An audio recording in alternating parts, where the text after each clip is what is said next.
Welcome back to Advice with Prince. Welcome back, guys. I'm so glad to see you. Today is a very special day because I have some very special people. I have the cast of Dear Future Husband. Okay, so first we have the one, the only Deborah Lane Spencer. Yay! Oh my God, I know her! Yeah, she's a star. And then we have the lead, Latia Davis. Hi, Latia. Hi, how are you? How are you? I am great. And then we have my friend, someone that I've known for a very long time. Yes, sir. Executive producer, the writer, boss lady herself, Nyambe Nicole. Nyambe!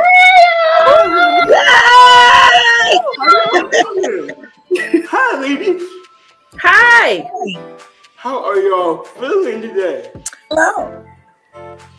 I'm excited. 16 days. I'm good. I feel like, yeah. How many more days? 16. Wow. 16 days. So, That's so good. for those of you that don't know, this is the cast of Nyambe Nicole, Dear Future Husband, the movie. Now, this started as a play, right, Nyambe? It did. How did we get from a play to a feature film? Jesus. No. Hey, right. I was strategic in how I picked the two guests that were going to be joining us today because they represent the Dear Future Husband journey. So Miss Tia, she was our Nichole for the play. She did 7 shows with us. 7, 3, 4, 5, 7. Yes, 7 shows. 7 shows in Atlanta, including Atlanta. And then Debbie picked up the reins for the movie. Yes. Got you. Okay. So, My goodness. Dear Future Husband, it started as a play. The play was 85% of my real life. It was a journey, my own personal journey to happily ever after. And I think the theme of both the play and the movie is that, happily ever after is possible if you can withstand all of the bumps and the bruises along the way. And a lot of times, I think we get discouraged or we think that it's not going to happen because of some of the trips and falls and scrapes on the road to our happily ever after. So Dear Future Husband, in my mind, originally, it started with just messages in 2017 that I was saying to my own Dear Future Husband on Facebook. Just what would I say if I was talking to my Dear Future Husband? An amazing time. We had an amazing time. You did your thing. And so, the Lord blessed us. We did 3 sold out shows the first time. We brought it back like 8 weeks later. We had 2 sold out then. That next year we took it to Atlanta and we came back and did 2 or 3 more shows in that August.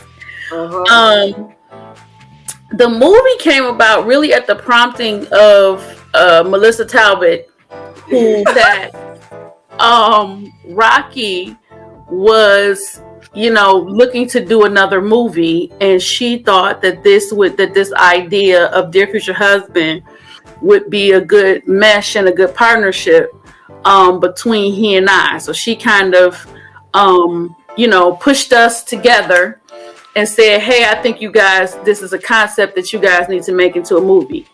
And so that's kind of how the movie came about. So happy. You got your own film. Yeah. I got my own film, and it's really just riding. I was riding in the car the other day, and I think that sometimes because of the circle that I'm in a circle with so many playwrights and authors and people, people that have done movies. Sometimes it feels ordinary because this is the circle that we're in. But when I was riding in the car this week, I was like, you know what? I gotta move. Like everybody not doing that. And you got these film stars like David Lane Spencer. Yes. That movie is like in every movie you see. Like her career is. I never had in the world. Like, how do you have time to even talk to me right now? That's what I want to know. How did all this happen? How did all this happen? I always felt like there's like the Bible says, there are always seasons. You know what I'm saying? There's a time to act. And there are times when I just focus on music. There are times when I focus on ministry. Well, ministry is 24/7, but yeah. So right now it's like, this is an exciting time for me to be back in Detroit. I live in Atlanta now, but to be here at home. And so to do this process with Dear Future Husband and to kind of like have a moment away from everything and everybody before it gets crazy, April 17th. But to just reflect and to just like take it all in, like what just happened? What did we just do? It was a lot. Like Tia said, during the pandemic, where we just worked, we just grind. And so you definitely have my undivided attention. I am here because this is my time of meditation and complete like pause. I'm not doing anything. Well, thank you. So Tia, Yes. how do you get involved in all this? What's your story, honey? Here, I would just send her messages. Like she would say, like, my dear future husband, I'm waiting. My dear, like she stated that she would send out those messages, and I'm like, hey, if you're gonna do anything with this, let me know. And some years went by, and she reached out to me. She's like, hey, I'm thinking about doing something with Dear Future Husband. I want you to come by for an audition. Okay. So she held true to her word, and Nyambe is that type of person. I just love her. Love. Nyambe, no, I love her. I love her so much. I love you. And she reached out to me. I came and I auditioned, and later she told me, she's like, well, you sang my favorite song. Well, you do the same things that I still do at the church, and you do this and you do that. And there was so many similarities to our life. Yeah. It was like, she was like, no, the Lord told me that it was you. You had to play Nikki. Wow. And from that moment on, I think I bugged her. I really, really probably got on her nerves, because I'm like, I've never been in the lead. I've always been supporting. I've never done this. And she was like, basically, I could see her like through the phone, like shaking me, like, you got this. And everybody just poured into me. Everybody helped. Just everybody was amazing. But Dear Future Husband literally changed my life. I'm forever a fan of Dear Future Husband. Forever a fan of Nyambe. I'm so excited just to be a part of this and to also meet Deborah. I've seen so many movies that she's been in, and when I arrived on set, I was like a fangirl. Like, I fanned out, like, oh my God, like, this is like Deborah Lane Spencer, like, right. Deborah Lane Spencer. And yes. She was so sweet and so humble and amazing. She was like, you got this, you can do this, and I just totally like, but Nyambe, I'm so excited. I'm excited for you. I'm excited for everything, and I'm excited for the red carpet as well. Yes. So Nyambe, for those that don't know about the premise, can you tell what is this film about? This movie is really about the bumps along the way. The bumps along the way that test your faith. and your belief in that happily ever after is possible. It is a movie of recovery and drama and tears and mistakes. I think she walks a spiritual journey about, just how to fight back to her faith and fight back to gain herself after the things that she suffers. And then at the end of the day, it's a love story, which, we test whether or not happily ever after is possible after some things. And at the end of the movie, we answer that question. We really just wanted to tell a really good love story. And a true love story tells the truth. It tells the good, the bad, and the ugly. Tell us all about it. So, well, of course, the movie premieres. Oh my God, I said it again. The movie premieres. Can y'all believe that? Yes. The movie premieres April the 17th in 16 days. We have a red carpet at 6 p.m. One of the questions I get from people is, how are they supposed to dress? And I said, baby, we've been locked up in the house for a year. I want you to be suited and let's make it do what it like. She that is me. The only thing that I will tell you is that I have a cathedral train. And I didn't doubt that. I didn't doubt that at all. See, you know I'm a trained person. I have a cathedral. Yes. You didn't come to play, honey. You didn't. Oh no, I'm not playing with y'all. Like you said, April 17th is the red carpet. They can go to Eventbrite to get tickets. DFH, yep. DFH the movie.eventbrite.com. Are 4 things that everybody needs to know. Tia, I'm going to you, honey. Well, you start. I'm thinking. 4 things. 4 things? Yes. About the movie or just period? Wherever you want, honey. You can do whatever you want. 4 things that people need to know. Love your neighbor as you love yourself. Okay. Okay.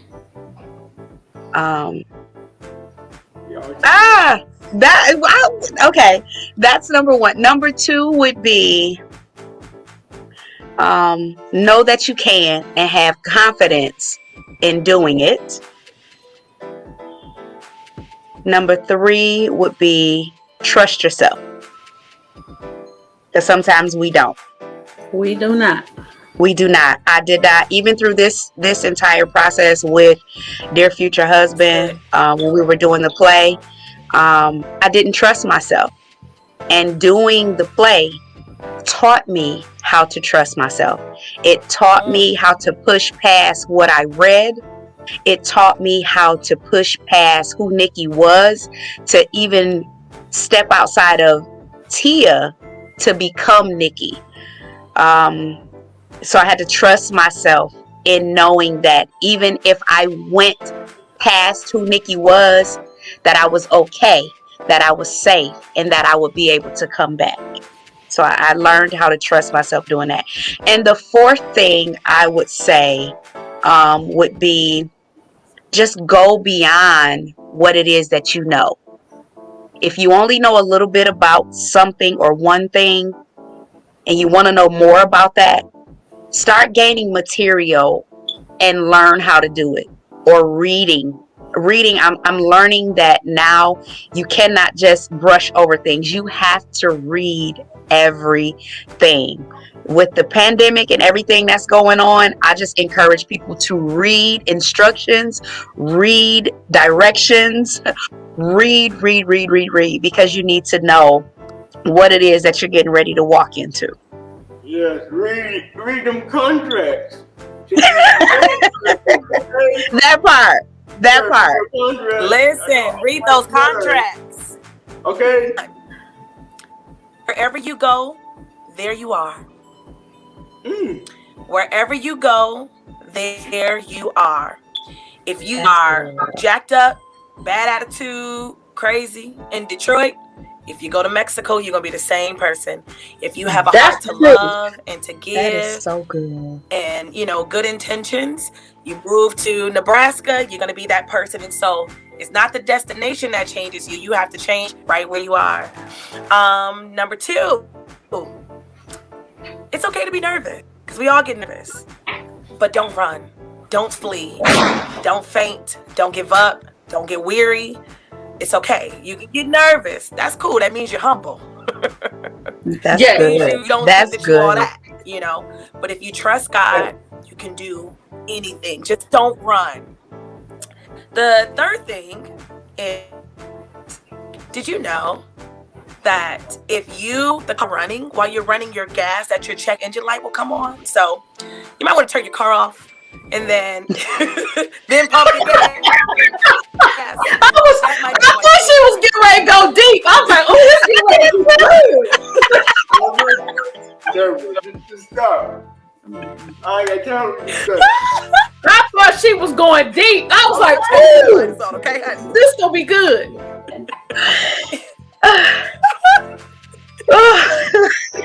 This gonna be good. I love it. 4. Everybody needs to know. Number 4, when you're pumping your gas, don't be on the phone, because the conversation might be on blow up. It might be on end. Woo. You ready, girl? I don't know how to top that check engine thing though. Right. Let me see. My first thing, I would say that with God, all things are possible. You made mention of, Amen. You made mention of what these 2 years have been to me.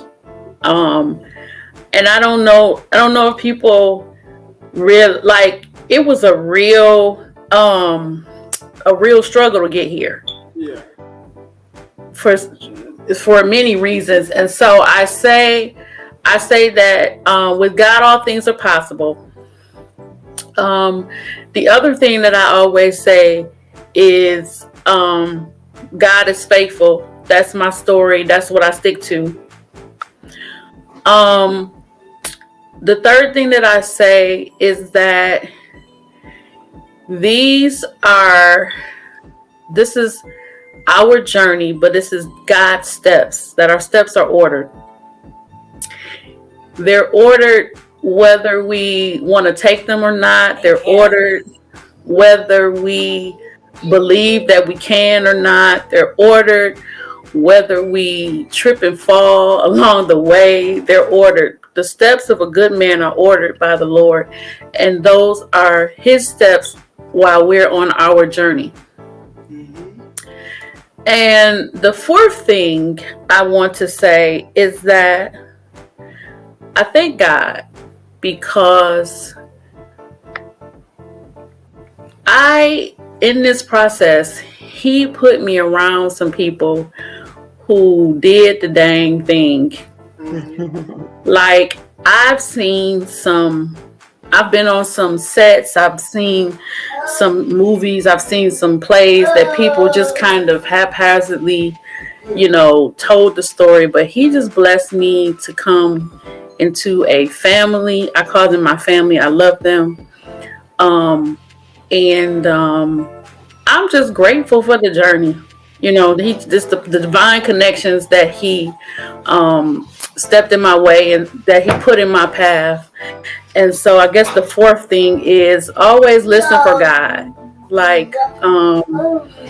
Always listen for him and trust the voice. When you hear him, when you get to a place where you know his voice, trust that. Sometimes it won't always look like what he said is going to manifest, but trust the voice even when it doesn't look like it's going to end up being what he said it was going to be. Trust the voice. And that's my number 4. And then also number 5 is Go see it. Yeah, if you see her. Come see it. Okay, April 17th. Where? The Bel Air? The Bel Air Theater, 10100 At the Bel Air. East 8 Mile. VIP is sold out, so but regular seats are still available. You selling out still. You still selling out.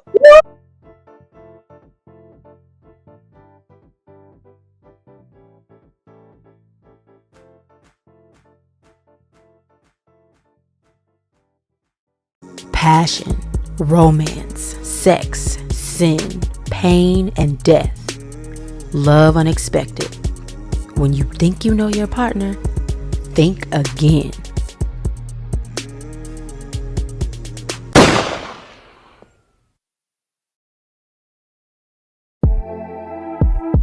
Everyone has a path they must choose. For Kai, it's true love or the life she's always known. Lies, deceit, money, and murder. Against the Grain by Kimberly Kiss. Would you go against the grain?